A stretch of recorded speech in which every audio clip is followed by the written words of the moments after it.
Hello दोस्तों, स्वागत है आपका हमारे चैनल पर। उम्मीद करता हूँ कि आप बहुत ही अच्छे होंगे। तो आज देखते हैं आज का हमारा पहला क्वेश्चन, जो कि सेट 48 का पार्ट तीसरा है। इसमें हम आज के पहले सवाल देखेंगे, सवाल नंबर 38।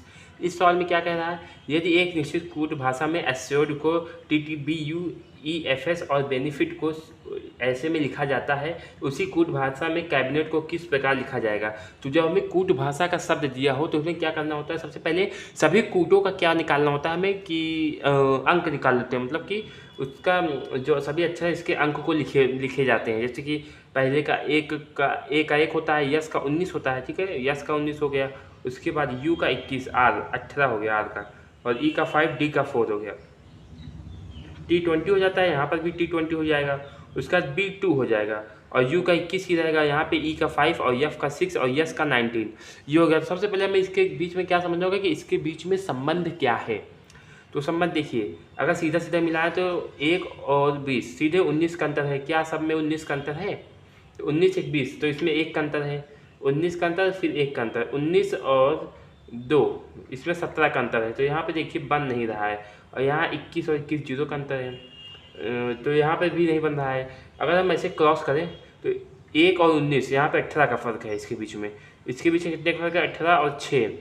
तो इसमें माइनस में, इसमें प्लस पर, इसमें प्लस में, इसमें माइनस में, तो ये भी नहीं मिल रहा है। लेकिन हमारा ये और ये मिल रहा है, 21 का 21 सेम मिल रहा है। तो यहाँ पे अगर हम देखें तो ऐसे भी कह सकते हैं कि ए का बी में देखिए 1 से 1 ज़्यादा है, 1 + 1 की बढ़ोतरी हो गई यहाँ पे। और 19 से 20 यहाँ पर भी +1 की बढ़ोतरी हो जा रही है। और 19 से 20 यहाँ पर भी +1 हो जा रहा है। ठीक, ये हो गया हमारा। अगर देखा जाए तो ऐसे हो रहा है। तो यहाँ पर भी क्या ऐसे रूल लग रहा है, 18 एक 19, हाँ ये भी रूल है। और 5 एक 6 + 1 इसमें भी है, 4 एक 5 + 1 इसमें भी है। तो 18 से 19 और 4 से 5, 5 से 6 और 4 से 5। तो हमारा क्या है, इसमें क्रॉस रूल लगा हुआ है, ठीक है। तो ऐसे इसमें भी होना चाहिए। तो इससे सबसे पहले इसके अंक को लिख लेते हैं। क्या है अंक? B2E5N 14, E5F6, I9 और T20, O15 और F का 5, C3, E5, U21, J10 Jammu and Kashmir 10-11 गोलियाँ, तो J10 और G7। देखिए यहाँ पे क्या पहला तीसरे संबंध है, 2 1 3 +1 का यहाँ पे संबंध हो गया। 4 और F6 बताया था हमने, 5 और 6, 1 का अंतर इसमें भी है। 14 1 15, 1 का अंतर इसमें भी है, मतलब एक का डिफरेंस है, ठीक है। अब ई में देखिए जो चौथा वाला इसमें भी था, समान था, इसमें भी समान है, तो ये भी हमारा सही है। अगर हम देखिए अगली सवाल, तो यहाँ पे क्या है, F6 और G7, तो यहाँ पे +1 का अंतर है, +1 का डिफरेंस है। और इसमें I9 और J10 इसमें भी +1 का डिफरेंस है। और T20 और U21 +1 का डिफरेंस है, ठीक। अब सेम चीज़ है इसमें भी करना है। तो सबसे पहले इसके कोड को लिखेंगे। तो कोड क्या है, C3A1B2I9N40E5T20, इसके कोड हो गया। तो यहाँ पे तीसरा चौथा नंबर हमें क्या वही लिखना है, 9। और अगर हम देखें तो सी को यहाँ पे लाना है, 3 1 4, इस यहाँ पे 4 होना चाहिए। और बी जाता है सबसे आगे, तो उसमें +1 का डिफरेंस इसमें भी, यहाँ पे 2 है तो यहाँ पे 3 हो जाएगा। और ए का भी +1 का डिफरेंस होगा, यहाँ पे 1 और 1 2 हो जाएगा, ठीक है। अब ऐसे ही यहाँ पर भी करेंगे, सब में +1 का डिफरेंस होगा। 20 + 1 21, यहाँ पे 21 आएगा, यहाँ पे 5 1 6 आएगा, और यहाँ पे 14 1 15 आएगा। सबका कोड लिख लेते हैं। तो C3 B2 और D4, I9 और 21 का U, 6 का F6 एंड 15 O। तो क्या यहाँ पे हमारा आंसर यहाँ पे मिल रहा है? तो देखिए CBDI UF, तो यहाँ पे हमारा ऑप्शन नंबर दूसरा सही हो रहा है, ठीक है। आइए देखते हैं आज के हमारी दूसरी नंबर सवाल, जो कि सवाल नंबर देखते हैं दूसरी नंबर सवाल, जो कि 47 थी। इसमें क्या कहना है, GHIJKLM। तो सबसे पहले इनको लिख लेंगे, GHIJKLM।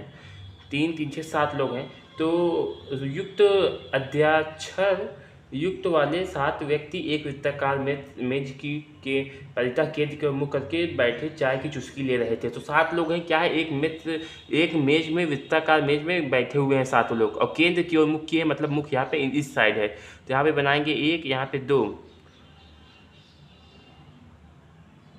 3 4 5 6 7। ये 7 लोग हैं जो बैठे हुए हैं वृत्ताकार मेज के केंद्र की ओर। जब कोई व्यक्ति केंद्र की ओर मुख करके बैठा है, उसका मुख उत्तर साइड में होता है, तो उसका दाहिना किस साइड होता है? दाहिना होता है पूर्व साइड में। सबका दायां इस साइड में बनेगा, ठीक है, सबका दायां इसी साइड में बनेगा। सबका हमने यहाँ पे दायां बना लिया है, ठीक, सबका दायां तो बन गया। सबका मुख किस तरफ है? केंद्र की ओर है, जो कि सवाल में कह रहा है। और इसमें आगे क्या कह रहा है समझते हैं। कह रहा है कि चाय की चुस्की ले रहे हैं सभी लोग, वे एक दूसरे के सामने समान दूरी पे बैठे हैं, समान दूरी पे बैठे हैं, ठीक है, यहाँ पे बैठा दिया। के और आई के जो है आई के दाईं ओर ठीक बगल में बैठा है। यहाँ पे क्या है? के बैठा है कहाँ पे? आई के दाईं ओर ठीक बगल में। के कहाँ बैठा है? के बैठा है दाईं ओर। मान लीजिए आई ये है, आई का दाएं किस साइड है? आई का दाएं इस साइड है, तो आई के दाईं ओर ठीक बगल में इस तरफ कौन बैठा है? के बैठा है। आगे क्या कह रहा है? यम और जे के बीच में केवल एच बैठा है। यम और जे के बीच में, एम और जे के बीच में केवल एच बैठा है, लेकिन यम की स्थिति नहीं कंफर्म है कि यम आगे बैठा है कि पीछे बैठा है, ठीक है, इसको अभी तक ऐसे ही रहने देंगे। आगे क्या कह रहा है? एल एम के ठीक बगल में बैठा है। यल कहाँ बैठा है? यम के ठीक बगल में। तो यम के ठीक बगल में, यम का ठीक एक साइड तो यहाँ पे भर गया है और दूसरा साइड यहाँ बैठा है कौन? यल। अब जी कहाँ बैठा है? जे के दाईं और तीसरे स्थान पे कौन बैठा है? जी। जे के दाईं और तीसरे स्थान पे, तो जे का दाएं किस साइड होगा? इस साइड होगा। इस साइड तीसरे स्थान पे कौन बैठा है? जी। तो पहला, दूसरा, तीसरा, यहाँ पे कौन बैठा है? हमारा जी बैठा है। और बाईं और चौथे स्थान पे बैठा है जी, जो है जे के दाईं और तीसरे स्थान पे बैठा है और बाईं और चौथे स्थान पे बैठा था।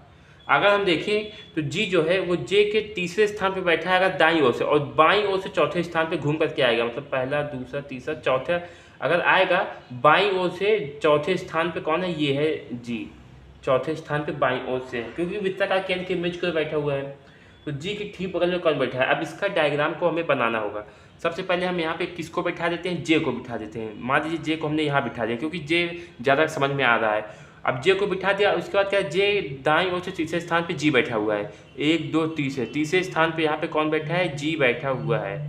अब यहाँ तक हो गया। अब हमसे क्या क्या था सवाल में? ये हो गया आई और के एक दूसरे के अगल बगल में बैठे हैं, ठीक है। जे यहाँ से तीसरे स्थान पे बैठा है और अगले यहाँ पे क्या कर रहा था? के जो है आई के दाईं ओर ठीक बगल में बैठा है। के कहाँ बैठा है? ये तो के आई के दाईं ओर ठीक बगल में बैठा है, ये तो इसको जान दो। यम और जे के बीच में केवल एच बैठा था, यम और जे के बीच में। तो यहाँ पे अगर हम यम और जे बिठा दें, यहाँ पे यम और जे बैठ जाएगा इन दोनों के बीच में। तो यहाँ पे देखिए सवाल में क्या कह रहा है, देख लीजिए। यम और जे के बीच में केवल एच बैठा था, एम और जे के बीच में। यम अगर हम यहाँ बिठा दें, ठीक है, इसके बीच में कौन बैठेगा? एच बैठेगा। यम और जे के बीच में कौन बैठेगा? एच बैठेगा। और आगे क्या कह रहा है कि जी जे के दाईं और तीसरे स्थान पे, बाईं और चौथे स्थान पे है। अब बाईं ओर से जी कहाँ पे आ रहा है? चौथे स्थान पे। तो आ रहा है क्या? 1 2 3 4, हाँ यहाँ पे चौथे स्थान पे आ रहा है। अब एक बचा है के और आई। के कहाँ बैठा है? आई के दाईं और ठीक बगल में बैठा है। अगर हम आई को यहाँ बिठा देंगे तो दाईं ओर इसका इस साइड है, इस साइड कोई व्यक्ति बैठा है तो यहाँ पे नहीं बैठ पाएगा। अगर हम आई को यहाँ बिठा दें तो आई के दाईं ओर कौन बैठा है? के, तो यहाँ पे के बैठ जाएगा। अब सभी व्यक्ति बैठ गए हैं, एक ही व्यक्ति बचा है। सब कौन बचा है? यहाँ पे एल, तो एल को यहाँ बिठा देंगे। अब सवाल में पूछ क्या रहा है? जी के ठीक बगल में कौन बैठा था? जी के ठीक बगल में कौन बैठा है? तो जी के ठीक बगल में एल और के बैठे हुए हैं, तो एल और के ऑप्शन में तीसरा यहाँ पे मैच कर रहा है। तो हाँ, तीसरा वाली सवाल हमारी सही हो गया। ये आइए देखते हैं आज के भाई तीसरी नंबर सवाल, जो कि सवाल नंबर 48 है। इस सवाल में क्या कह रहा है?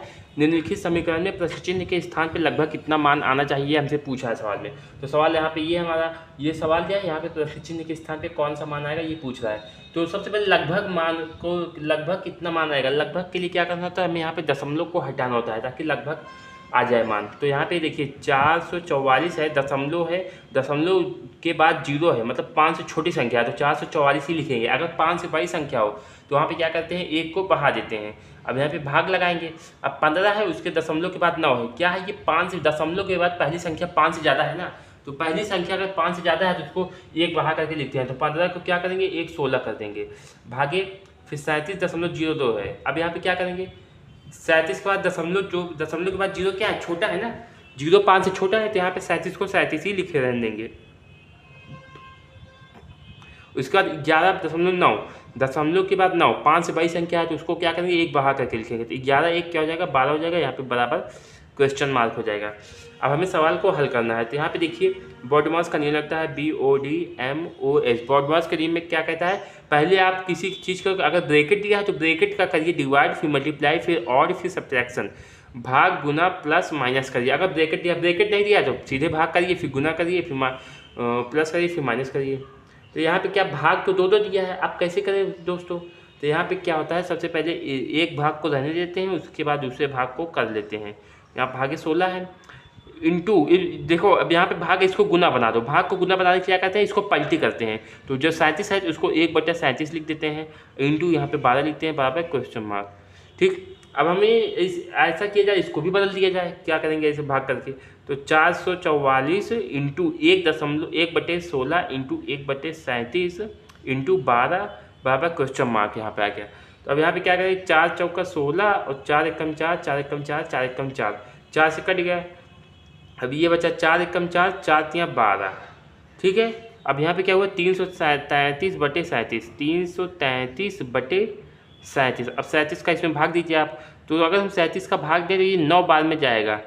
ठीक, तो 9 बार में ये संख्या पूरी की पूरी कट जाएगी। यहाँ पे कितना आएगा, 9। तो क्वेश्चन मार्क की जगह पे हमारा क्या आ जाएगा, 9। ऑप्शन नंबर कौन सा मैच कर रहा है, ऑप्शन नंबर हमारा यहाँ पे पहला मैच कर रहा है। ठीक, आइए देखते हैं आज के हमारे चौथे नंबर सवाल, जो कि सवाल नंबर है 49। इस सवाल में क्या कह रहा है, दिए गए आरेख का ध्यानपूर्वक अध्ययन कीजिए और पूछे गए प्रश्न का उत्तर दीजिए। विभिन्न भागों में दी गई संख्याएं व्यक्तियों की संख्या को दर्शाती है जिन्हें विभिन्न खेल पसंद है।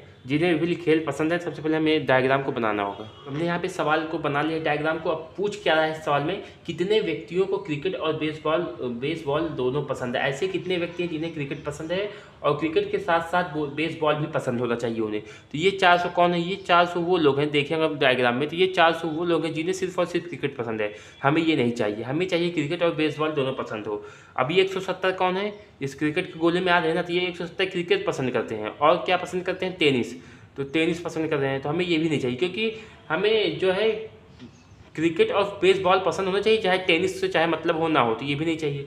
अब ये कौन है, 80 लोग वो हैं जिन्हें क्रिकेट भी पसंद है, टेनिस भी पसंद है और बेसबॉल भी पसंद है। तो ये 80 क्या हो गया, क्रिकेट और बेसबॉल हो गया कि नहीं। तो क्रिकेट और बेसबॉल वाले 80 को हम यहाँ पे लिख लेंगे। और कितने व्यक्ति जिन्हें क्रिकेट और बेसबॉल पसंद है, ये 120 देखें, ये 120 वे हैं जिन्हें टेनिस पसंद है और बेसबॉल पसंद है, क्रिकेट है नहीं। और सवाल में क्रिकेट पूछा है तो ये हमारा ऑप्शन नहीं होगा। अब ये 307 कौन है, ये 307 वो हैं जिन्हें सिर्फ और सिर्फ बेसबॉल पसंद है। तो ये भी हमें नहीं चाहिए, क्योंकि हमें क्रिकेट और बेसबॉल चाहिए। अब ये 100 वो हैं जो क्रिकेट और बेसबॉल दोनों को पसंद करते हैं। तो ये दो ही खेल पसंद करते हैं, क्रिकेट और बेसबॉल। तो यहाँ पे क्या हो जाएगा, 100। तो कुल कितना हो जाएगा हमारे यहाँ पे, 180 हो जाएगा। 180 ऐसे व्यक्ति हैं जिन्हें क्रिकेट और बेसबॉल दोनों पसंद है। ऑप्शन नंबर कौन सा, ऑप्शन नंबर पहला यहाँ पे मैच कर रहा है। आइए देखते हैं आज की हमारी 5वीं नंबर सवाल, जो कि सवाल नंबर कौन से, 51 नंबर सवाल। आइए देखते हैं आज के 5वीं नंबर सवाल क्या कह रहा है। 6 व्यक्ति PQRSTU, 6 व्यक्ति कौन है, P है, Q है, R है, S है, T है और U है, का जन्म एक ही वर्ष के विभिन्न महीनों अर्थात जनवरी, फरवरी, मार्च, अप्रैल, मई और जून में हुआ था। U का जन्म, तो सबसे पहले यहाँ तक जो जून जन्म है इसको हम डायग्राम को बना लेंगे। ठीक है, हमने यहाँ पे डायग्राम को बना लिया है। आइए देखते हैं सवाल क्या कह रहा है। सवाल कह रहा है यू का जन्म क्यू के जन्म के महीने के ठीक बाद वाले दिन हुआ। जब यू का जन्म हुआ उसके ठीक बाद किसका जन्म हुआ, मतलब यू के ठीक बाद वाले दिन बाद वाले महीने में क्यू का जन्म हुआ। तो यहाँ पे हम डायग्राम में ऐसा बना लेंगे, पहले यू का जन्म हुआ, उसके ठीक अगले महीने में क्यू का जन्म हुआ। आगे क्या कह रहा है, आर का जन्म मई में हुआ था। अब आर का जन्म कब हुआ था, मई कहाँ है, यहाँ। तो मई का जन्म आर में हुआ था, तो आर को यहाँ लिखेंगे। आगे क्या कह रहा है, यहाँ पर आर का जन्म हो गया मई में। आगे क्या कह रहा है कि पी का जन्म फरवरी में नहीं हुआ। पी का जन्म कहाँ नहीं हुआ, फरवरी में, सॉरी पी का जन्म जनवरी में नहीं हुआ। तो यहाँ पे हम क्या करेंगे, पी को यहाँ पे नहीं लिखेंगे, मतलब पी को क्रॉस बना देंगे जनवरी में, मतलब पी का जन्म जनवरी में हुआ ही नहीं। आगे क्या कह रहा है, यस का जन्म अप्रैल में नहीं हुआ। अब यस जो है उसका जन्म यहाँ अप्रैल में भी नहीं हुआ, तो इसको यस को आगे क्रॉस या अप्रैल के आगे क्रॉस बना देंगे ताकि समझने के लिए। अब आगे क्या कह रहा है, पी और आर के जन्म के महीने के बीच में केवल एक व्यक्ति का जन्म हुआ था। पी और आर के महीने के बीच में, मतलब पी और आर के जो जन्म है उसके बीच में एक व्यक्ति का जन्म हुआ था, मतलब एक महीने का गैप था। तो यहाँ अगर पीछे देखें तो यहाँ पे एक ही महीना है। तो अगर हम आगे देखते हैं तो आगे क्या है, एक व्यक्ति का जन्म हुआ था पी और आर के बीच में, मतलब पी यहाँ बैठेगा क्योंकि पी और आर के बीच में एक व्यक्ति का जन्म हुआ था, तो ये जगह हमारी खाली रहेगी। अब आगे क्या कह रहा था, टी का जन्म किस महीने में हुआ। अब देखिए, अब बचा कौन, यू और क्यू। तो यू और क्यू को हमें कहाँ बिठाना चाहिए, यहाँ पे बिठा सकते हैं क्योंकि यू और क्यू का जन्म साथ साथ हुआ है। यू और क्यू देखिए क्या कह रहा है, यू का जन्म क्यू जन्म के महीने के ठीक बाद वाले जन्म में, तो यू का जन्म क्यू के बाद वाले दिन हुआ। हमने यहाँ पे गलत डायग्राम बना दिया। यू का जन्म जो है क्यू के बाद वाले महीने में हुआ, मतलब पहले क्यू का जन्म हुआ उसके अगले महीने यू का। यहाँ पे नहीं बैठ सकता क्योंकि दोनों साथ ही एक ही में 2 महीने में अलग एक साथ आए हैं। यहाँ पर भी नहीं बैठ सकता है, यहाँ पे बैठ सकता है। क्यों? क्योंकि क्यू का जन्म पहले हुआ, उसके दूसरे क्यू का जन्म हुआ जनवरी में, उसके बाद फरवरी में हुआ यू का जन्म। अब बच्चा कौन है हमारा? यस। यस यहाँ बैठेगा नहीं, तो यस यहाँ बैठ जाएगा और बच्चा जो बच्चा है क्या, पी हो गया, क्यू हो गया, आर हो गया, यस भी हो गया, टी कहाँ बैठा है? टी, तो टी को यहाँ बैठना होगा। टी अकेले व्यक्ति बचा, तो टी का जन्म कब हुआ? अप्रैल में हुआ। अब सवाल में पूछ क्या रहा है, टी का जन्म किस महीने में हुआ, तो टी का जन्म कहाँ हुआ? अप्रैल में हुआ। ऑप्शन नंबर कौन सा मैच कर रहा है? ऑप्शन नंबर यहाँ पे अप्रैल तीसरा वाला मैच कर रहा है।